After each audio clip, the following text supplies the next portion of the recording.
A'udzubillahi minasyaitonirrajim. Bismillahirrahmanirrahim. Assalamualaikum warahmatullahi wabarakatuh. Assalatu wassalamu ala asrafil anbiya mursalin Sayyidina Muhammad wa ala alihi wa sahbihi ajmain.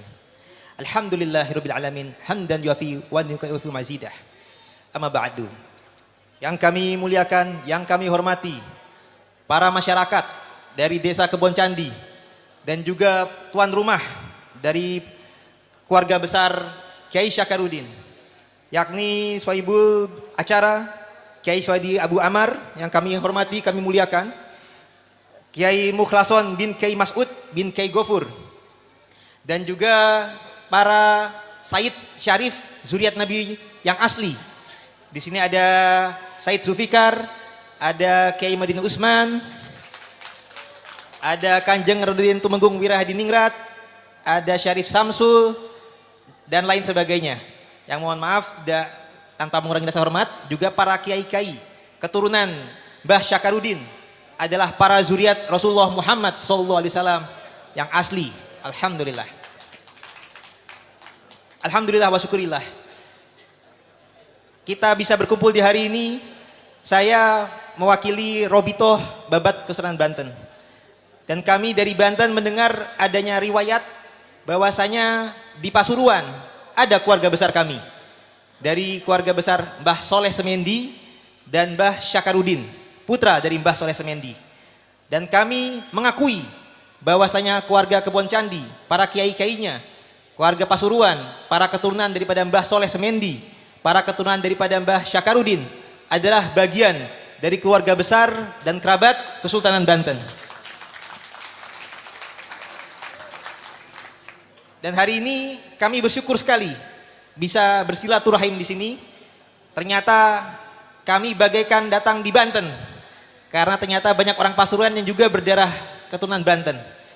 Dan alhamdulillah, Islam adalah agama yang mengajarkan kedamaian dan mengajarkan silaturahim. Agama Islam bukan hanya mengedepankan nasab, karena Rasulullah Muhammad SAW juga memiliki sahabat yang sejati. Meskipun beliau bukan turunan Arab, yakni Salman Al-Farisi. Beliau adalah keturunan Persia, tapi ketika kedekatan, keakraban, kesolehan, dan juga samina wa ta'na kepada Rasulullah juga menganggap beliau bagian dari keluarga besarnya, bagian daripada Ahlul Bait Nabi. Sehingga keluarga besar itu tidak hanya secara darah saja, tapi secara ideologi, secara kedekatan jiwa, secara satu ideologi perjuangan, itu bisa mendekatkan kekerabatan kita.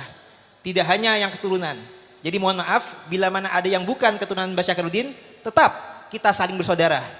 Saudara satu iman, saudara satu agama Islam, saudara satu bangsa, setanah air, dan insya Allah kita sebagai saudara sama umat Nabi Muhammad SAW.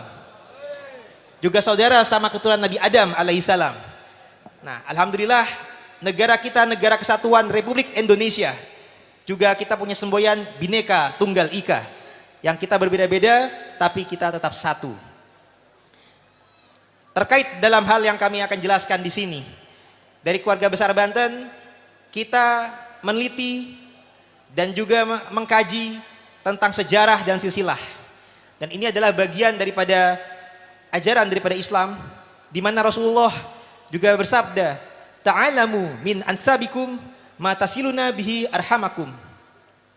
Pelajarilah dari nasabmu sesuatu yang dapat membantumu menghubungkan silaturahim, menghubungkan tali kasih, menghubungkan tali kekerabatan dan kekeluargaan. Jadi ilmu nasab bukan untuk suatu hal yang disombongkan, bukan buat hal yang dibanggakan. Itu malah menyalahi ajaran agama Islam. Ilmu nasab adalah untuk kita menyambung kekerabatan, menyambung silaturahim. Dan Rasulullah juga bersabda tentang masalah silaturahim ini, bahwasanya bila mana ada yang kita yang hendak dipanjangkan usianya, dilapangkan rizkinya, diberikan tambahan rizki, hendaklah kalian menyambung silaturahim. Dan alhamdulillah kami di sini dari keluarga Banten berniat karena mencari ridho Allah, menyambungkan silaturahim dengan keluarga besar, kerabat, dan juga para jamaah daripada Desa Kebon Candi yang merupakan bagian daripada satu keluarga besar dari Mbah Syakaruddin bin Soleh Semendi yang terkait juga dengan bagian daripada keluarga besar Kesultanan Banten. Tapi sayangnya saudara-saudara, kita bangsa Indonesia ini sudah mengalami ratusan tahun terjajah. Sehingga kami yang jauh di barat, mohon maaf, baru kesempatan dari sekian tahun haul-haul mungkin baru sekarang. Ini akibat daripada dulunya kita ada kejauhan komunikasi, tapi alhamdulillah dengan kemajuan zaman kita akhirnya bisa menjalin komunikasi, menjalin silaturahim, akhirnya kami bisa hadir di sini. Perlu kita ketahui bahwasanya ketika Indonesia ini dijajah, kita dijajah tidak hanya secara politik, tapi juga secara ekonomi, secara pemikiran, secara kebudayaan. Sejarah kita dikaburkan oleh pihak penjajah, dan tidak hanya penjajah Belanda saja, tapi juga ada para antek-anteknya. Penjajah Belanda bisa ratusan tahun menjajah kita, bukan hanya karena mereka kuat. Kita sebenarnya bangsa Indonesia punya kekuatan yang lebih kuat, tapi kita berhasil dipecah belah. Kita berhasil diadu domba, dan bahkan mereka memiliki antek-antek yang bisa memecah belah persatuan, sehingga bangsa kita dari zaman dahulu bisa dipecah belah, sehingga kita lama untuk bisa merdeka. Tapi alhamdulillah wa syukurillah, 17 Agustus 1945 merupakan awal tonggak kemerdekaan kita. Dan saat ini kita diberikan nikmat dari Allah berupa kemerdekaan untuk kita mengisi kemerdekaan. Mengisi kemerdekaan ini dengan kita menjalankan hal-hal yang positif di masyarakat, positif bagi diri, positif bagi keluarga. Termasuk masalah ilmu nasab tadi. Kita diperintahkan oleh Rasulullah untuk mempelajarinya, untuk menjaganya, bukan untuk kaitan kesombongan. Andai kata nasab itu hanya semata-mata nasab, anak Nabi Nuh pun akan semuanya terselamatkan. Tapi ada anak Nabi Nuh yang tidak menjaga iman dan takwanya, tidak Allah anggap sebagai anak Nabi Nuh dan tidak terselamatkan di batrah Nabi Nuh. Bahkan Rasulullah Muhammad SAW memiliki seorang paman yang merupakan bagian dari Bani Hasim, bagian dari Bani Quraisy, tapi malah dikutuk dalam Al-Quran, dalam surat Al-Ahzab. Namun demikian, yang bukan saudara keturunan, tapi ketika beriman bertakwa, sebagaimana sama Al-Farisi, diakui sebagai keluarga besar Rasulullah SAW. Artinya keluarga besar yang terutama adalah terkait dengan iman dan takwa dan juga ilmu. Ada kata pepatah, tak kenal maka tak sayang. Artinya kita sayang janganlah karena cinta buta saja, tapi kita harus mempelajari, mengenalnya, mendalami apa hikmah-hikmah yang bisa kita dalami dari suatu pengenalan atau silaturahim. Rasulullah juga bersabda bahwasanya bila mana kita bergaul dengan tukang parfum, kita akan ikut ke bawah wangi. Tapi kalau kita bergaul dengan tukang besi, akan ikut kebauan asapnya. Atau para ulama juga ada yang memberikan tamsil dengan tukang sampah. Kalau kita terlalu dekat dengan tukang sampah, kita akan kebawa bau sampahnya. Artinya kita harus dalam pergaulan, harus berhati-hati dalam pergaulan. Kita menjaga silaturahim, tapi jangan terbawa hal yang buruk. Jangan bergaul dengan orang-orang yang salah. Tapi bergaullah dengan orang-orang yang saleh, jangan yang salah. Dengan orang yang saleh inilah insya Allah kita semua akan membawa keberkahan. Dekatilah dengan para kiai, dekatlah dengan para ulama, dekatlah para zuriat Nabi yang asli. Maka insya Allah kita semua akan mendapatkan keberkahan dunia dan akhirat. Amin, amin, amin ya rabbal alamin. Wahai saudara-saudara sekalian, bertahun-tahun negeri kita dijajah. Penjajah kita juga memiliki para antek yang ternyata sejarah dan silsilah para wali Nusantara juga berhasil dikaburkan. Apa makna daripada pengkaburan ini? Agar bangsa kita bermental terjajah, terkaburkan sejarahnya. Kita tidak tahu bahwasanya pendahulu kita adalah bangsa yang besar. Pendahulu kita adalah orang-orang yang mulia. Sehingga dengan adanya pengkaburan, ada contoh-contoh para wali Nusantara diakui sebagai zuriat Nabi, tapi keturunannya dianggap tidak jelas nasabnya. Sehingga bermental lemah. Sehingga seakan-akan para zuriat wali Nusantara, para wali Songo seakan-akan bukan zuriat Nabi yang asli. Nah, ini merupakan pengkaburan sejarah yang semestinya apabila kita berguru bersanad kepada para kiai-kiai NU adalah ulama yang memiliki sanad juga kepada para wali songo, kita semestinya mengakui bahwasanya para wali songo adalah tokoh sejarah yang nyata yang memiliki silsilah kepada zuriat Rasulullah Muhammad SAW dan tetap memiliki keturunan sampai dengan sekarang. Kita menolak oknum-oknum yang menyatakan para wali songo tidak memiliki keturunan. Kami menolak tokoh-tokoh atau oknum-oknum yang mengaku zuriat Nabi tapi bisanya mencaci maki. Mereka mencaci maki jangkrik, mereka mencaci maki curut. Mohon maaf, kalau zuriat Nabi yang asli, Nabiullah Muhammad SAW adalah rahmatan alamin, bukan pencaci maki, bukan penebar fitnah. Maka bila mana ada yang mengaku sebagai zuriat Nabi tapi tidak menjaga iman Islamnya, tidak mencontohkan akhlak Rasulullah, berhak atau patut diragukan. Jangan-jangan bukan turunan Nabi, jangan-jangan turunan Yahudi.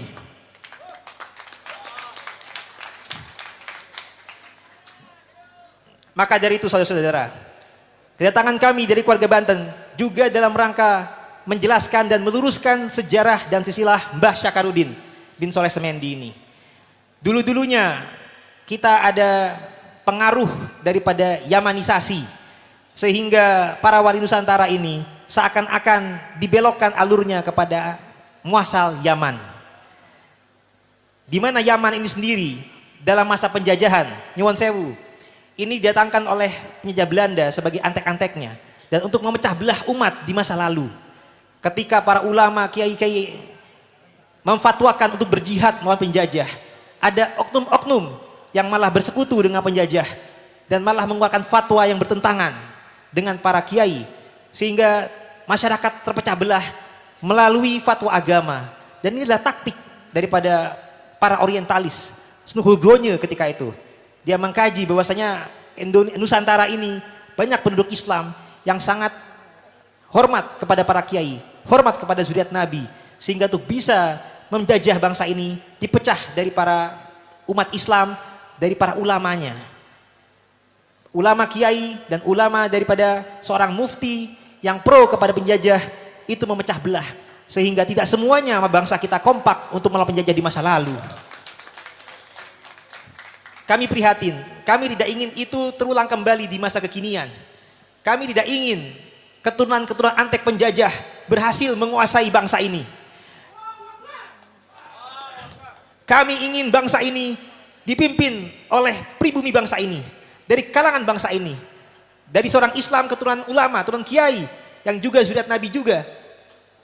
Kami tidak ingin bangsa kita ini dipimpin oleh para orang-orang yang memiliki keturunan antek penjajah, yang tidak memiliki sifat pejuang dan tidak punya kepedulian atau kasih sayang pada umat, malah mengkapitalisasi umat, mengaku zuriat Nabi tapi malahan mencari keuntungan dari pengakuan itu, bukan karena tanggung jawabnya untuk mendidik umat, tapi mencari keuntungan dari umat. Ini yang kami prihatinkan.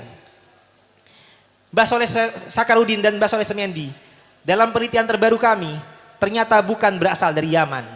Di masa kekinian Allah telah membukakan pintu-pintu ilmiah, baik dari manuskrip yang kemudian ketemu dan juga data-data penelitian dari tes YDNA. Dari tes YDNA, alhamdulillah terbukti bahwasanya meskipun wajah kami tidak terlalu ngarap, tapi alhamdulillah beberapa zuriat wali songo atau wali Nusantara yang sudah dites, alhamdulillah masih ketemu kode mutasi genetik yang bersambung kepada alul bait Nabi.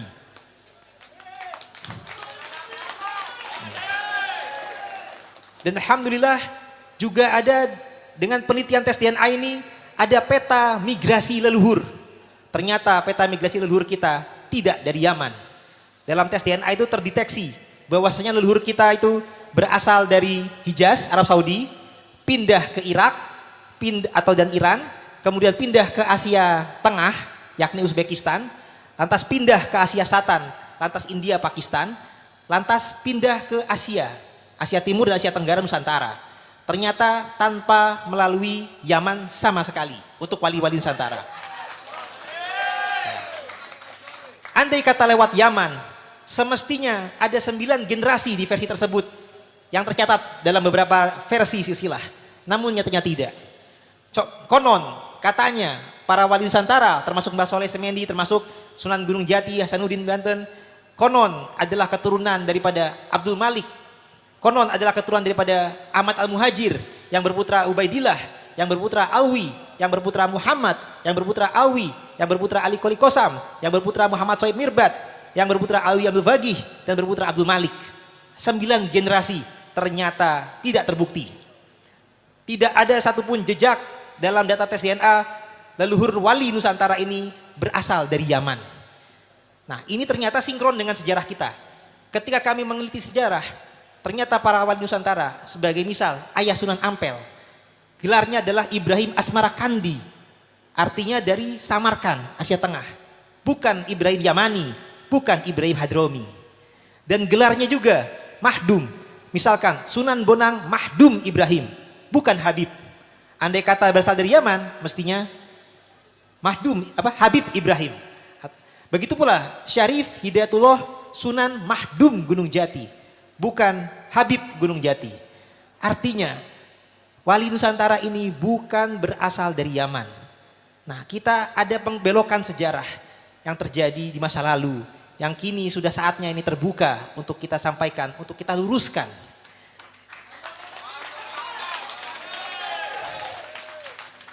Ternyata wali Nusantara ini yang datang itu ada dari dua jalur. Ada yang dari jalur Maroko atau Maghrib. Makanya ada para tokoh yang bergelar Maulana Maghribi. Bukan Maulana Yamani, bukan Maulana Hadrami. Dan yang tadi dari Samarkand adalah para keturunan Imam Hussein. Sedangkan yang dari Maghrib adalah para keturunan Imam Hasan. Nah, para keturunan Imam Hasan dan para Imam Hussein yang saling berkerabat dan saling menikah dan berketurunan daripada kedua jalur disebutnya Al-Hasanain. Dari jalur Maroko, ini adalah jalur keluarga Al-Jalani Al-Hasani. Dan dari jalur keluarga Uzbekistan atau Asia Tengah, itu adalah dari jalur Al-Bukhari, An-Naqawi, Al-Kazimi, Al-Husaini. Bukan Ba'alawi. Jadi apabila masih ada yang menyatakan bahwasanya wali Nusantara keturunan Asmat kan Ba'alawi, mohon maaf. Itu adalah distorsi dan pengkaburan sejarah dan silsilah yang sudah mulai saatnya kita revisi. Adapun untuk Mbah Syakaruddin, ternyata dalam silsilah yang kita temukan juga.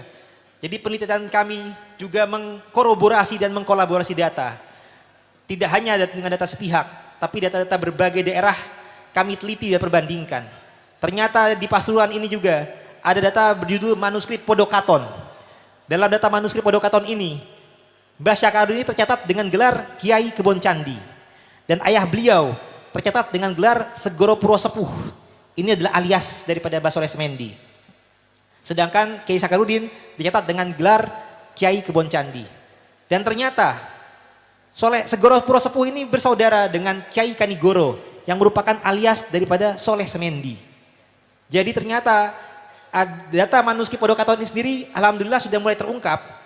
Mereka ini adalah kakak beradik, yakni Sulaiman Mojo Agung dengan Mbah Soleh Semendi.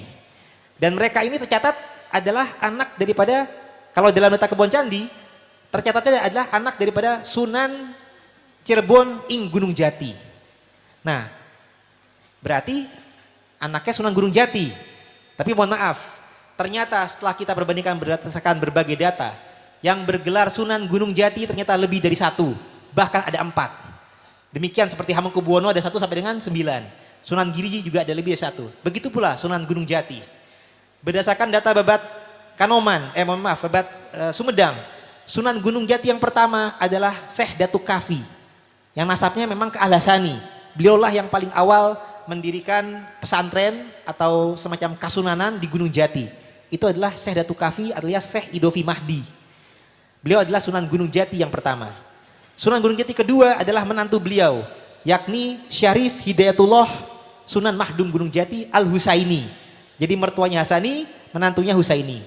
Kami, keluarga Kesultanan Banten, dari garis laki bersambungnya kepada Syarif Hidayatullah Sunan Mahdum Gunung Jati yang kedua, yang jalur Al-Bukhari Al-Husaini.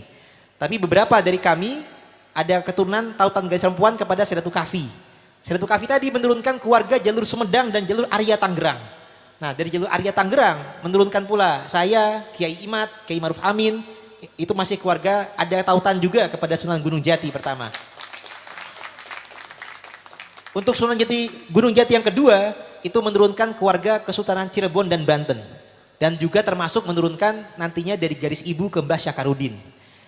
Dari Sunan Gunung Jati yang ketiga, ini adalah menantu daripada Syarif Hidayatullah.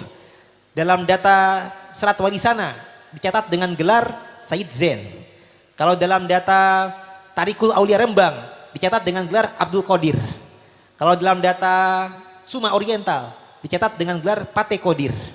Kalau dalam data Naskah Mertasinga Cirebon, Abdurrahman Al-Qadiri. Data lain Negara Kertabumi dan Carita Purwaka Caruban Nagari dicatat dengan gelar Pangeran Atas Angin dan juga alias Pangeran Raja Laut. Jadi aliasnya banyak sekali. Tapi tidak ada satupun yang mencatatnya sebagai Abdurrahman Basyeban. Itu mohon maaf tidak ada.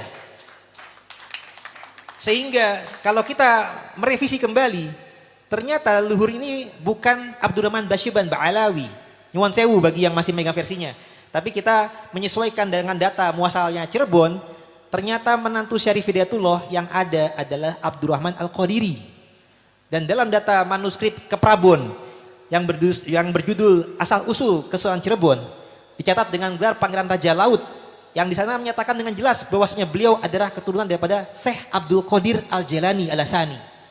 Jadi ternyata ada pembelokan sejarah. Kita waktu itu awalnya taunya keturunan Abdurrahman Basyeban. Ternyata dalam peta Cirebon, saya nggak ketemu itu nama Abdurrahman Basyeban. Adanya Abdurrahman Al-Qadiri.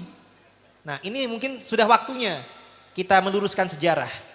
Bahwasanya ternyata ini keturunannya kepada Syekh Abdul Qadir Al-Jailani Sultanil Aulia. Jadi nasab garis laki daripada Said Syarif Syakarudin adalah bin Soleh Semendi. Alias juga tadi Soleh Semendi ini kalau dalam data Banten aliasnya Pangeran Winangun. Bin Abdurrahman Al-Qadiri, bin Ishak Tamsi, bin Maulana Ishak, bin Syekh Junaid, bin Abdul Qadir, bin Su'eb, bin Abdul Jabar, bin Abdul Rozak, bin Abdul Aziz, bin Ahmad, bin Soleh, bin Sultanul Aulia Syekh Abdul Qadir Al-Jailani Al-Hasani, bin Abu Soleh Musa Jan Kidausat, bin Abdullah, bin Yahya, bin Muhammad, bin Daud, bin Musa Al-Sani, bin Abdullah Al-Sani, bin Musa Al-Jun, bin Abdullah Al-Kamil, bin Hasan Al-Mutsana, bin Hasan Al-Mujtaba, bin Imam Ali bin Abi Thalib yang menikah dengan Sayyidah Fatimah Zahra binti Rasulullah Muhammad sallallahu alaihi wasallam. Jadi ternyata malah keturunan Sultanil Aulia Syekh Abdul Qadir. Ini malah gurunya atau kakek guru daripada Muhammad Faqih Muqaddam. Muhammad Faqih Muqaddam yang kita ketahui adalah leluhur para habaib atau sebagian habaib yang dari jalur As-Sagaf, Atas, Ali dan lain-lain. Ternyata memiliki sanad ilmu kepada Abu Madian. Sedangkan Syekh Abu Madian adalah murid daripada Syekh Abdul Qadir Al-Jailani. Jadi semestinya kalangan-kalangan tersebut atau oknum tersebut semestinya cium tangan kepada keturunan Mbah Syakarudin atau Mbah Soleh Semendi. Karena kalah tua, kalah ilmu. Jadi ternyata leluhurnya itu adalah guru daripada leluhur mereka justru. Jadi apabila jangan sampai kebalik, jangan sampai kata pepatah don't judge a book by its cover.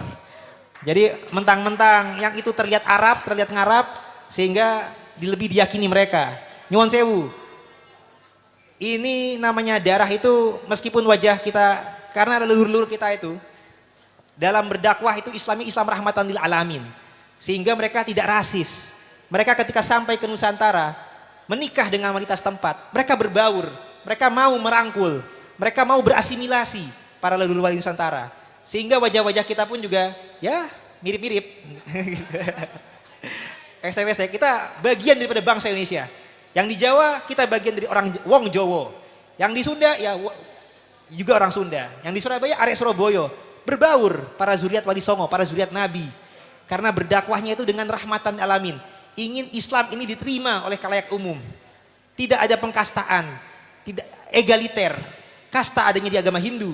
Kalau dalam agama Islam, meskipun zuriat Nabi pun kita mau berbaur, kita mau berbagi, kita mau menebar rahmat. Karena Rasulullah adalah rahmatan lil alamin. Bukan buat kesombongan, buat bangga-banggaan. Bukan untuk minta dihormati. Bukan dengan kalimat, siapa yang cucu Nabi? Aneh apa ente? Bukan demikian. Kalau sombong jangan-jangan bukan turunan Nabi, tapi turunan Yahudi atau turunan Iblis. Karena di dalam Al-Quran, yang mencontohkan kesombongan dengan muasalnya adalah iblis yang mensombongkan muasal dari api. Sedangkan kalau zuriat Nabi yang asli, insya Allah meskipun menjaga nasabnya, tapi bukan buat disombongkan, tapi untuk berbagi keberkahan, berbagi ilmu, berbagi kasih sayang, merangkul, bukan memukul. Kalau ada yang sifatnya mencaci maki, perlu diragukan. Nah, itu adalah yang tadi saya jelaskan juga silsilah dari garis bapak daripada Syarif Sakaruddin Al-Hasanain. Kenapa kita sebut Al-Hasanain? Karena dari garis bapaknya ke Ajalin Hasani, ternyata ibunya pun bersambung ke Sayyidina Husain. Tapi bukan melalui jalur Ba'alawi. Dalam data kami, ternyata Soleh Semendi itu bukan anak Maulana Hasanuddin Banten. Tapi ternyata adalah menantu. Dalam data Banten catat dengan gelar Pangeran Winangun. Sehingga karena menantu berarti istrinya adalah putri Maulana Hasanuddin Banten. Dan tercatat dengan gelar Ratu Keben. Nah inilah adalah ibunya daripada Mbah Syakaruddin. Jadi ibunya daripada Mbah Syakaruddin adalah Ratu Keben binti Maulana Hasanuddin Banten bin Syarif Hidayatullah Sunan Gunung Jati. Nah ini Sunan Gunung Jati yang kedua. Kalau tadi yang ayahnya Soleh Semendi, Sunan Gunung Jati yang ketiga. Nah tadi lupa saya sebut, Sunan Gunung Jati yang keempat ada lagi, namanya Fatahillah atau Fadilahkan Al-Husaini.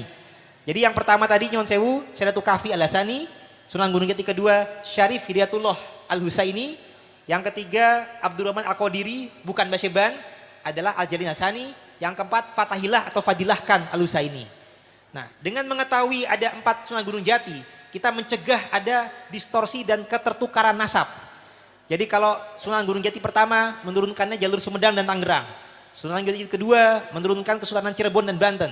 Sunan Gunung Jati ketiga menurunkan keluarga Soleh Semendi, keluarga termasuk Sulaiman Mojo Agung. Termasuk ternyata Abdurrahman Al-Qadiri ini punya istri ada 4. Setelah kami teliti berbagai data. Istri pertama Rubiah Bekti itu dari putri desa Jambu Karang menurunkan para pemimpin ulama di Cahyana Banyumas Jawa Tengah dan para dipati Bandung Jawa Barat. Pendakwah yang terkenal saat ini semisal Saif Alwi Karawang itu bagian daripada keturunan Sunan Gunung Jati ketiga juga dari istri pertama. Dari istri kedua Ratu Winaun binti Syarif Hidayatullah memiliki putra Abdul Malik alias Tubagus Angke Pangeran Jakarta dan juga memiliki putri Syarifah Khadijah Permaisuri Sultan Banten kedua. Lantas dari istri ketiga ini adalah putri daripada Syekh Jakandar Bangkalan dan ini memiliki putri Sufiyah istri Sunan Derajat dalam data Tarikul Aulia dan juga memiliki putra Sunan Jepara alias Abdul Jalil yang menurunkan Sesi Tijenar yang kedua. Jadi jalurnya ada 2 Sesi Tijenar, nah ini yang Sesi Tijenar kedua namanya adalah Sunan Jepara. Dari istri keempat inilah yang berasal dari Malaka tapi terah Sunan Ampel. Jadi yang istri keempat daripada Abdurrahman Al-Qadiri bukan Basyeban dikenal dengan nama Syarifah Khadijah. Syarifah Khadijah ini dalam keluarga riwayat Sunan Derajat kita temukan adalah putri daripada Alwiyah binti Sunan Ampel. Jadi bukan putri Syarif Hidayatullah. Nah sedangkan Alwiyah memiliki alias Nyai Ageng Malaka ternyata adalah istri daripada Khalifah Haji Usman bin Ali Murtado bin Ibrahim Asmarakandi bin Jumadil Kubro Al-Husaini. Jadi ternyata banyak hal-hal yang distorsi yang sekarang ini mulai waktunya kita luruskan. Nah dari istri keempat inilah berputra Sulaiman, yang pertama Soleh Semendi lebih dulu, baru Sulaiman Mojo Agung. Itu 4 istri dan keturunan daripada Abdurrahman Al-Qadiri non Basyeban.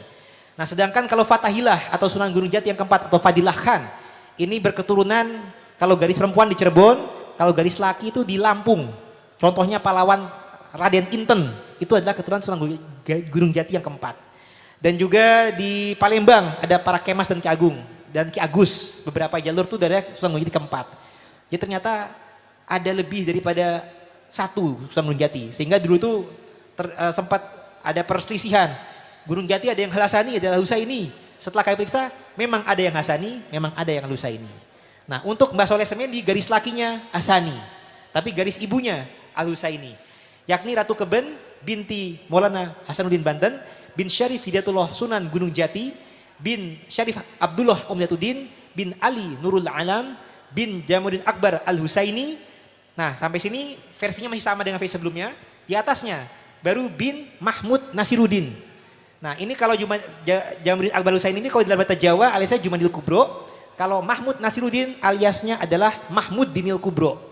Baru beliau bin Jalaluddin Hussein, bin Ahmad Kabir, bin Hussein Jalaluddin, bin Ali, bin Ja'far, bin Muhammad, bin Mahmud, bin Ahmad, bin Abdullah, bin Ali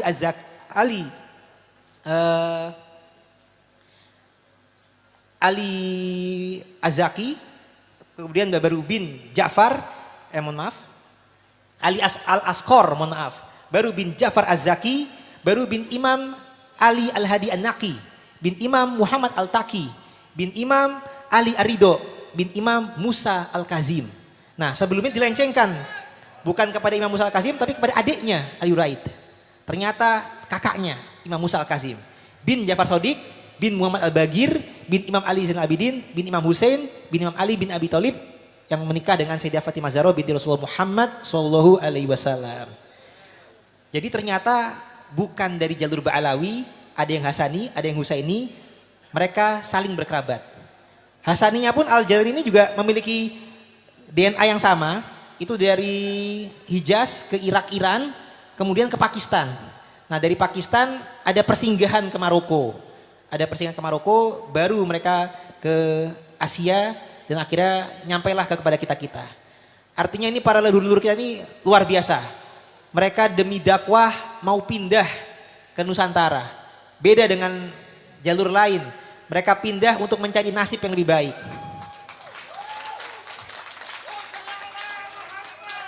Mereka pindah dengan dukungan penjajah. Kalau leluhur kita, mohon maaf, pindah memang untuk menyebarkan rahmatan lil alamin. Pindah untuk menyebarkan ajaran tauhid. Pindah untuk supaya tidak ada lagi kasta-kasta di Nusantara. Kita semua sama di mata Allah. Yang mulia di sisi Allah adalah ketakwaannya. Nasab ini adalah sekedar penjaga. Ada suatu pepatah, apabila atau suatu cerita ini, kalau ada anak macan, tapi dia itu kesasar, kemudian dipelihara oleh kumpulan domba, maka kalau jadi kecil dia akan menganggap dirinya sebagai domba. Sampai suatu ketika dia tahu bahwasanya dia itu keturunan macan yang asli, baru dia bisa menjadi raja hutan.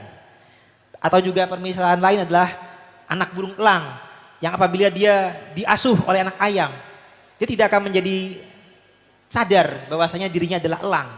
Dia akan menganggap dirinya bagian daripada anak ayam. Tapi kalau kita luruskan kembali sejarah, bahwasanya kalian-kalian ini adalah keturunan orang-orang besar.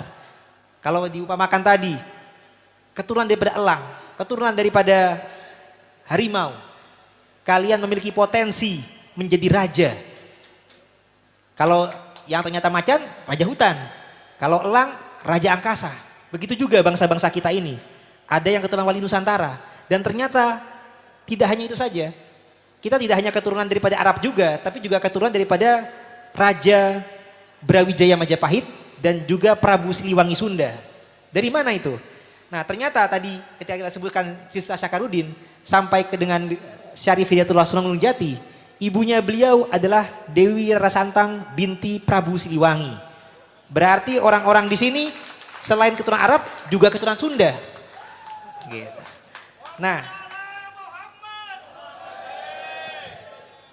Maulana Hasanuddin Banten itu juga memiliki istri Ratu Kirana binti Raden Patah Demak, yang mana Raden Patah Demak adalah anak daripada Prabu Brawijaya. Berarti ya keturunan di sini juga keturunan Raja Majapahit. Dan juga ternyata ibu Raden Patah Demak adalah Wong Cino, Siu Bansi, ibunya Siu Teo. Jadi ternyata ada genetik Cinanya ada, Majapahitnya ada, Sundanya ada, Arabnya ada. Nah, kalau orang Cina bisa sukses, kita juga mesti bisa sukses juga. Nah, kalau orang keturunan Rasulullah bisa sukses untuk keberkahannya, kita juga harus jadi penebar berkah. Kalau orang Jawa bisa jadi pemimpin di bangsa ini, ya kita harus bisa jadi pemimpin. Kalau orang Sunda bisa terkenal dengan kelemah lembutannya, kita juga harus bersikap lemah lembut juga. Kita memiliki kode-kode genetik yang memiliki muatan-muatan positif. Sehingga seharusnya menurunkan hal-hal yang positif. Dalam pergaulan kita jangan sampai ke bawah. Tadi Rasulullah juga mengingatkan, jangan sampai ke bawah bau sampah. Tapi kita harus bisa menebarkan kewangian. Nah, orang Sunda dengan filosofinya adalah silih wangi. Prabu Siliwangi itu adalah berbagi keharuman. Jadi kita harus bisa menebarkan kebaikan, kebajikan, keharuman. Silih asih, silih asah, silih asuh, silih wawangi. Saling memberikan kebaikan kepada masyarakat setempat. Bukan untuk mencari keuntungan dari masyarakat dengan dawir, dengan mengkapitalisasi umat, minta dihormati, bahkan minta kakinya dicium. Nah, itu mohon maaf. Bukan seperti itu. Bukan dengan caci maki juga, itu tidak seperti itu. Nah, jadi ini adalah peran kita bersama supaya kedepannya sejarah kita jangan dibelokkan lagi. Silsilah kita jangan dibelokkan lagi. Ini tanggung jawab kita bersama. Kalau pihak-pihak sebelah, andai kata ada yang biasa mencaci maki, ya mungkin genetiknya bukan kesuriat Nabi, mungkin. Mungkin genetiknya ya genetik para pencaci maki. Mungkin genetiknya keturunan para yang sombong. Mungkin keturunan para yang rasis. Ya, alhamdulillah. Nah, kalau kita berhati-hati, jangan seperti itu. Kita harus bisa menebarkan kebaikan di mana-mana. Nah, mungkin sekian dari kami. Intinya alhamdulillah sudah kami sampaikan bahwasanya di sini kita semua memiliki keberkahan. Dan juga Rasulullah memiliki hadis yang bahwasanya di situ konon oleh para sahabat disebut sebagai hadis yang paling menghibur. Karena ada seorang badui yang pernah bertanya kepada Rasulullah, "Wahai Rasul, kapan kiamat itu tiba?" Rasulullah tidak langsung menjawab kapannya, tapi menjawab apa yang telah kamu persiapkan untuk menghadapinya. Dan beliau menjawab, yang aku persiapkan adalah kecintaan kepada Allah dan Rasulnya. Kemudian Rasul menjawab, engkau akan bersama yang engkau cintai. Maka dari itu saudara-saudara, tumbuhkanlah cinta yang baik. Kalau kita cinta kepada Rasulullah, kelak kita akan bersama di surganya. Kalau kita cinta kepada para ulama yang soleh, insya Allah kita akan dikumpulkan kembali di surga. Kalau kita bercinta kepada yang orang-orang yang soleh, orang-orang yang baik, orang yang hak, insya Allah kita semua akan dikumpulkan dalam kebahagiaan dunia dan akhirat. Ya. Tapi hati-hati, kalau kita salah memilih cinta, cinta kepada pencaci maki, cinta kepada yang suka menghina, cinta kepada yang sombong, yang rasis, jangan-jangan kalau mereka masuk neraka, kita bisa kebawa ke neraka. Na'udzubillah min zalik. Maka dari itu cintailah yang hak dan jangan cintai yang batil. Tolong menolonglah kalian dalam kebaikan, jangan dalam hal yang doif dan yang salah kaprah. Maka dari itu semoga kita semua tak kenal maka tak sayang, kenalilah siapa yang akan kau cintai. Ambillah hikmah, karena Rasul juga bersabda, ambillah hikmah. Hikmah adalah harta karun yang berceceran bagi kaum mukmin. Ambillah dimanapun engkau menemukannya. Ambillah hikmah, cintailah para ulama, cintailah para kiai-kiai, karena mereka lah adalah para pewaris Nabi. Nabi diwariskan lewat ilmunya, bukan lewat nasabnya semata. Kalau hanya nasabnya tanpa ilmu, maka akan sama saja seperti keturunan Nabi Nuh, maupun akan sama saja seperti Abu Lahab. Nauzubillah min zalik, kita hindari itu. Mungkin sekian dari kami, kurang lebihnya saya mohon dimaafkan. Wallahu muwaffiq ila aqwamit thoriq. Assalamualaikum warahmatullahi wabarakatuh.